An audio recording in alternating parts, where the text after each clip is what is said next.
اب میرے بھائیوں، اگلی صورت جو ہے وہ میری فیوریٹ 3 صورتوں میں سے ہے قرآن حکیم میں. قیامت مضمر ہے جی صورت کے اندر. اس وقت امت کا سب سے بڑا مسئلہ یہی ہے. جامع ترمذی میں حدیث ہے کہ ہر امت کا کوئی نہ کوئی فتنہ ہے، اور میری امت کا فتنہ مال ہے. اور بخاری اور مسلم دونوں میں حدیث ہے، نبی اسلام نے اپنی وفات سے 1 مہینہ پہلے شہدائے احد کے قبرستان میں جا کے ان کی قبروں کے اوپر جنازہ دوبارہ پڑھا. 8 سال کے بعد 3 ہجری میں غزوہ احد ہوا اور 11 ہجری میں نبی اسلام کی وفات ہوئی. تو آپ نے اپنی وفات سے 1 مہینہ پہلے وہاں پہ خطبہ دیا. میں نے کربلا والے ریسرچ پیپر میں خطبہ ڈالا بھی ہوا. آپ علیہ السلام نے قبرستان میں خطبہ دیا عبرت کے لیے کہ مرنے کے بعد سب نے ادھر ہی آنا، چونکہ آپ بھی دنیا سے جا رہے تھے، آپ کو اللہ نے بتا دیا. اور حدیث کے الفاظ ہیں، عقبہ بن عامر کہتے ہیں کہ میں نے آخری دفعہ رسول اللہ کو ممبر پہ اسی دن دیکھا تھا، اس کے بعد میں نے حضور کو ممبر پہ چڑھے ہوئے نہیں دیکھا. آپ فرمایا لوگوں، اللہ تعالیٰ نے مجھے اپنا حوض کوثر یہیں پہ دکھا دیا ہے. اس وقت میرا ممبر میرے حوض کوثر پہ لگا ہے. میں تمہارا پیش رو ہوں، یعنی میں آگے جانے والا ہوں، تم میرے بعد میرے پیچھے آؤ گے. ظاہر ہے نبی اسلام نے ایک دعوت کھڑی کی تھی، اتنی محنت سے اپنی ایک ٹیم تیار کی تھی. اب دنیا تو ظاہر ہر بندے نے چھوڑ کے جانا ہے، تو آپ کو یہ ٹینشن بھی تھی کہ میں جو پیچھے لوگ چھوڑ کے جا رہا ہوں ان کو آخری درجے تک وصیت کر جاؤں کہ میرے بعد تمہیں خطرہ کن کن چیزوں سے. آپ نے فرمایا مجھے اپنے بعد تم سے یہ ڈر نہیں کہ تم دوبارہ سے بت پرستی میں مبتلا ہو جاؤ، شرک کرنے لگ پڑو. یہ تو مجھے کانفیڈنس ہے کہ تم، یعنی اپنے صحابہ کے بارے میں آپ کو ایک گارنٹی تھی، تربیت یافتہ جو لوگ تھے، کہ یہ شرک میں مبتلا نہیں ہوں گے. البتہ مجھے یہ ڈر ہے کہ تم میرے بعد دنیا کے مال میں پھنس جاؤ گے اور دنیا کے خزانے تمہارے لیے کھول دیے جائیں گے. نبی اسلام نے تو اپنی وفات تک فقر ہی دیکھا تھا. بخاری و مسلم دونوں میں حدیث ہے، عائشہ کہتی ہیں کہ نبی اسلام کی وفات تک ہماری یہ حالت تھی. بعض اوقات 1 مہینہ، بعض اوقات 2، بعض اوقات 3 مہینے تک ہمارے گھر میں چولہا نہیں جلتا تھا، کوئی پکانے کے لیے چیز نہیں ہوتی تھی. 2 کالی چیزوں پہ گزارا ہوتا تھا، ایک کھجور اور دوسرا پانی.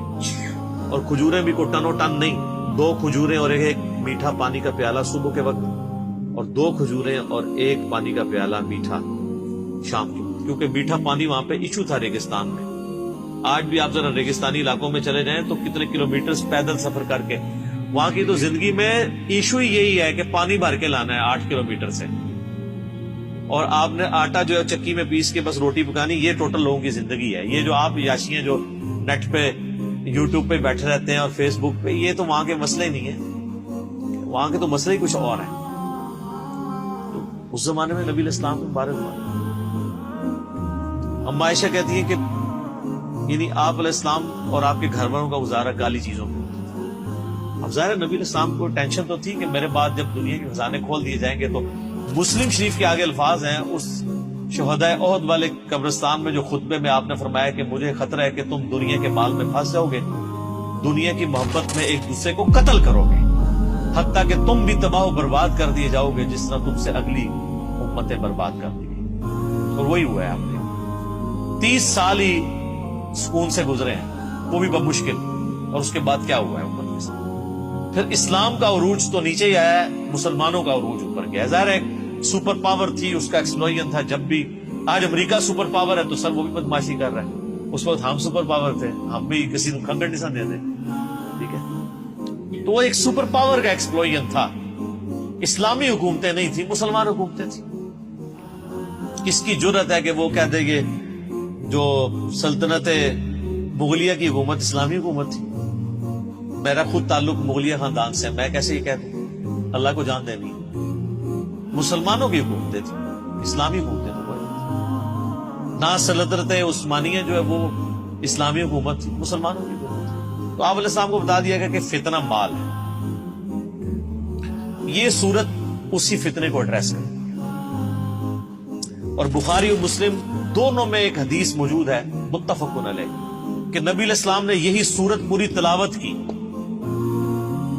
پوری صورت پڑھنے کے بعد کہا کہ آدمی کہتا ہے میرا مال میرا مال میرا مال، یہی کہتے کہتے مر جاتا ہے. حالانکہ تیرا مال تو وہ ہے جو تو نے کھا پی لیا، یا پہن کر بوسیدہ کر لیا کپڑے، یا آخرت میں اللہ کے لیے بھیج کے اللہ کی راہ میں خرچ کر کے اپنے لیے سٹور کر لیا، یعنی جو اللہ کی راہ میں خرچ کرتے ہو یہ تمہارا مال ہے، باقی تو تیرے وارثوں کا مال ہے۔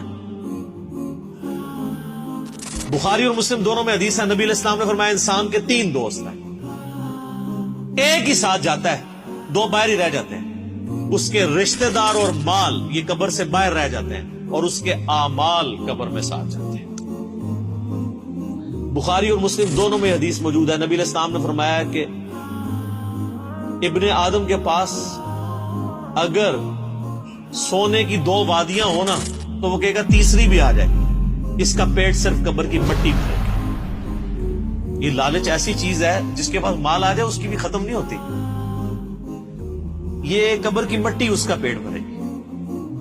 یہ ساری حدیثیں بخاری مسلم ہیں جتنی میں بیان کر رہا ہوں بار کی کتابوں سے، اور یہ تقریباً آلموسٹ 17 رکت انگیز حدیثیں میں نے مسئلہ نمبر 51 میں ریکارڈ کروائی ہیں۔ رزق حرام کی مذمت، دنیا پرستی کا انجام اور اس کا علاج۔ 11 آیات قرآن حکیم سے کراس ریفرنس کے طور پہ پیش کی، جس میں نے یہ صورت بھی ڈسکس کی تھی، اور 17 احادیث بخاری اور مسلم سے۔ وہ سننے والا لیکچر ہے، قبلہ صحیح کرنے والا لیکچر ہے، مسئلہ نمبر 51۔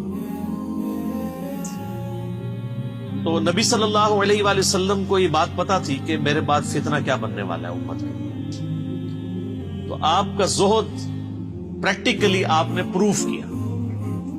بخاری اور مسلم دونوں میں حدیث ہے، نبی علیہ السلام دعا کیا کرتے تھے، اے اللہ محمد اور آل محمد کو صلی اللہ علیہ وآلہ وسلم بس اتنا ہی رزق دینا کہ ان کی روح اور جسم کا رشتہ برقرار رہے، یعنی بس سانس چلتی رہے، اس سے زیادہ مجھے رزق نہیں چاہیے۔ سر جن لوگوں نے یہ حدیثیں نبی علیہ السلام سے سنی ہوئی تھی انہوں نے دنیا کو 3 طلاقیں دینی تھی نا، انہوں نے ابو ذر غفاری پھر بننا ہی تھا۔ ابو ذر غفاری کے اوپر میرا کلپ دیکھیں، رات کو میں دوبارہ دیکھ رہا تھا وہ کلپ، آپ کسی اور دنیا میں چلے جائیں گے۔ یوٹیوب پہ جا کے لکھیں سیدنا Abu Dharr Ghifari, tragic life story of a true Muslim, کہ انہوں نے کتنی کمٹمنٹ کے ساتھ زہد کی زندگی گزاری ہے۔ ایون صحابہ سے بھی وہ لڑتے تھے اس معاملے میں کہ نبی علیہ السلام کی یہ زندگی نہیں تھی جو تم گزارے، اور وہ جو کچھ فورسی کر رہے تھے حضرت عثمان کے دور میں، پھر آپ نے دیکھ لیا کہ پھر اس کا انجام کیا نکلا۔ الہاکم التکاثر،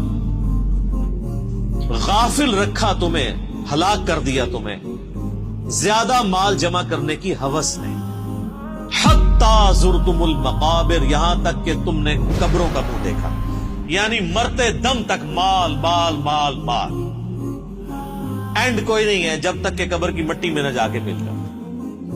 کلا سوف تعلمون، ہاں تم جلد ہی جان جاؤ گے۔ ثم کلا سوف تعلمون، پھر تم سے کہتے ہیں ہاں ان قریب تمہیں معلوم ہو جائے گا۔ کلا لو تعلمون علم الیقین، ہاں تم یقینی طور پر جان جاؤ گے۔ یقین تو اسی وقت آنا جب چیز سامنے آ جائے گی۔ لترون الجحیم، تم دیکھ کر رہو گے دوزخ کی آگ کو۔ ثم لترونها عین الیقین، اس کے بعد تمہیں دوزخ کی جو آگ کو دیکھ کر اپنی آنکھوں سے یقین آ جائے گا، لیکن اس میں فائدہ کوئی نہیں ہونا۔ ثم لتسألن یومئذ عن النعیم، اس دن پھر تم سے اللہ تعالیٰ ہر اس نعمت کے بارے میں پوچھے گا جو اس نے دنیا میں تمہیں وہ نعمت دی تھی۔ لوگوں، تم کو زیادہ سے زیادہ مال سمیٹنے کی خواہش نے غفلت میں ڈالے رکھا، یہاں تک کہ تم نے قبریں جا دیکھی۔ دیکھو تمہیں عنقریب معلوم ہو جائے گا، پھر دیکھو تمہیں عنقریب معلوم ہو جائے گا۔ دیکھو اگر تم جانتے یعنی یقینی علم رکھتے تو غفلت میں نہ پڑتے۔ تم ضرور دوزخ کو دیکھو گے، پھر تم اس کو یقین کی آنکھ سے دیکھ لو گے، پھر اس روز تم سے شکر نعمت کے بارے میں ضرور پرسش ہوگی۔ آنکھ، کان، عقل، یہ ساری چیزیں دی تھی، ان کو یوٹیلائز کر کے اللہ کی اطاعت کیوں نہیں اختیار؟ ایک ایک نعمت کے بارے میں پوچھا۔ یہ ٹرمینالوجیز بھی تصوف کے ہاں تو بہت یوز ہوتی ہیں، علم الیقین، عین الیقین اور حق الیقین۔ وہ کہتے ہیں علم الیقین کی تو ہم زندگی گزار رہے ہیں، یعنی ہمیں وحی کے ذریعے یہ علم حاصل ہو گیا ہے کہ مرنے کے بعد اللہ کے حضور پیش ہونا۔ لیکن عین الیقین اس وقت ہوگا کہ جب انسان مرے گا اور مرنے کے بعد ساری چیزیں اس کے سامنے اشکار ہونا شروع ہو جائیں گی، نزع کے عالم میں فرشتے نظر آنا شروع ہو جائیں گے۔ قرآن حکیم کی کئی آیات اس پہ گواہ ہیں، مسئلہ 117A اور 117B عذاب قبر کے اوپر میں نے ریکارڈ کرایا، اس میں آپ دیکھ سکتے ہیں۔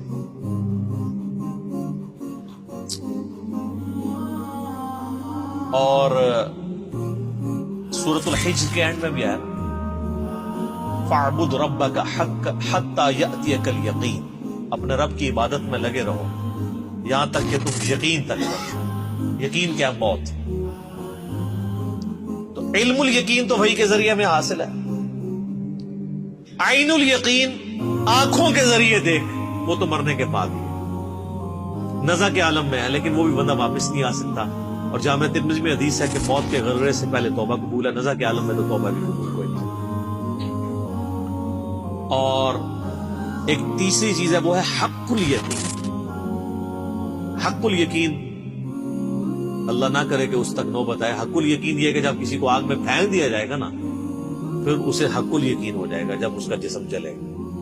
دنیا میں بھی آپ دیکھ لیں، اگر ہم کہیں کہ جی وہ فلاں جگہ پہ دھواں اٹھ رہا ہے، آگ لگی ہوئی ہے، تو یہ کیا ہوگا؟ علم الیقین، کیونکہ آثار بتا رہے ہیں کہ آگ لگی ہے۔ پھر آپ قریب چلے جائیں اور آگ نظر آ جائے تو اسے کہا جائے گا عین الیقین، آنکھ سے دیکھ لیا۔ اور اگر زیادہ تسلی کرنی ہے تو بیچ میں ہاتھ ڈال دیں، تو جب ہاتھ جلے گا نا تو حق الیقین ہو جائے گا۔ تو یہ اللہ تعالیٰ ہمارا ہے کہ تم عنقریب تم اپنی آنکھوں سے بھی دیکھ لو گے اور اس یقین کے عالم تک بھی پہنچو گے۔ آج جو تم ہمارے پیغمبر کی دعوت کو جھٹلا رہے ہو، تو ایک وقت آنے والا ہے کہ ساری چیزیں کھل کے تمہارے سامنے آ جائیں۔